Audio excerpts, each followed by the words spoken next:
दोपहर का वक्त था, सूरज आसमान पर चमक रहा था और सहरा की हुआ खजूर के दरख्तों से टकराकर खुशबू फैला रही थी।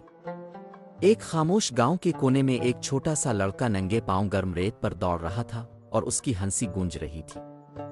इसका नाम हसन था। हसन के पास ना रंग बरंगी चीजें थीं, ना चमकदार कपड़े, लेकिन इसके दिल में एक खास चीज थी, शुक्रगुजारी। हसन अपनी दादी अम्मा के साथ एक छोटे से मिट्टी के घर में रहता था। वो दोनों बहुत गरीब थे। कभी कभी उनके पास खाने को बहुत थोड़ा होता और उनके कपड़े पुराने और फटे हुए होते, लेकिन हसन कभी शिकायत नहीं करता था। वो हमेशा कहता, शुक्रिया अल्लाह जी, चाहे हालात कितने ही मुश्किल क्यों ना हो। एक दिन हसन ने गांव के लोगों को हज के बारे में बातें करते सुना। हज यानी मक्का मुकर्रमा का वो खास सफर जहां मुसलमान कबा के गिर्द तवाफ करते हैं। हसन का दिल भी चाहा कि वो एक दिन जरूर जाए। इसकी दादी अम्मा ने नरमी से कहा, मेरे प्यारे हसन, हज अल्लाह का बहुत बड़ा इनाम है, लेकिन इसके लिए पैसे और ताकत दोनों की जरूरत होती है। हमें सब्र करना है और अल्लाह से दुआ करते रहना है। हसन थोड़ा सा उदास हुआ, लेकिन इसे अपनी दादी अम्मा की बात याद थी कि दुआ और उम्मीद कभी नहीं छोड़नी चाहिए। दादी अम्मा ने इसे कुरान पाक की एक खास सूरत के बारे में बताया, सूरतुल हज।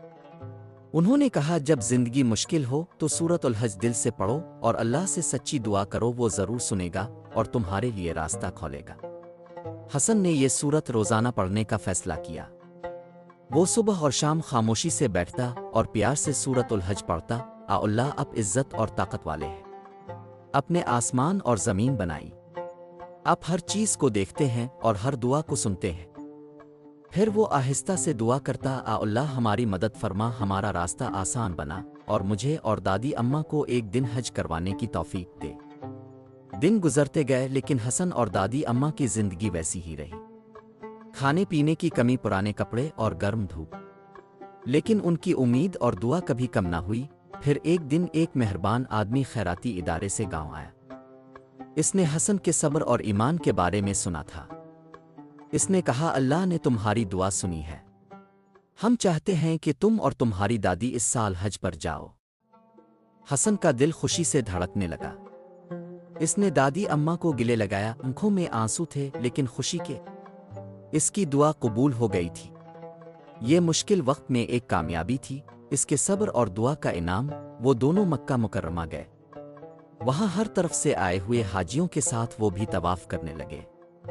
हसन ने कबा को देखकर दिल से दुआ की, अल्लाह के बहुत करीब महसूस किया। रात को सितारों के नीचे दादी अम्मा ने कहा, याद है मेरे प्यारे हसन, जब तुम सूरतुल हज दिल से पढ़ते थे, अल्लाह ने तुम्हारी दुआ सुनी। कामयाबी मुश्किल वक्त में भी मिलती है अगर हम अल्लाह पर भरोसा रखें। हसन मुस्कुराया और सर हिलाया। अब वो जान गया था कि अगर जिंदगी मुश्किल हो तब भी ईमान, उम्मीद और दुआ के साथ मुजिज़े हो सकते हैं। जब वो हज से वापस आए, उनका घर छोटा ही रहा, जिंदगी सादा ही रही, लेकिन हसन के दिल में अब एक कीमती खजाना था, अल्लाह पर पक्का भरोसा और उम्मीद। ये कहानी हमें सिखाती है कि जब हालात सख्त हों तब भी दुआ और यकीन छोड़ना नहीं चाहिए। सूरतुल हज एक खास जरिया है अल्लाह से मदद मांगने का।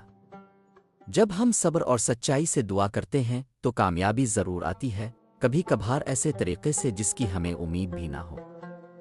हसन का सफर हमें सिखाता है कि ईमान, उम्मीद और दुआ मुश्किल वक्त में भी कामयाबी ला सकती है।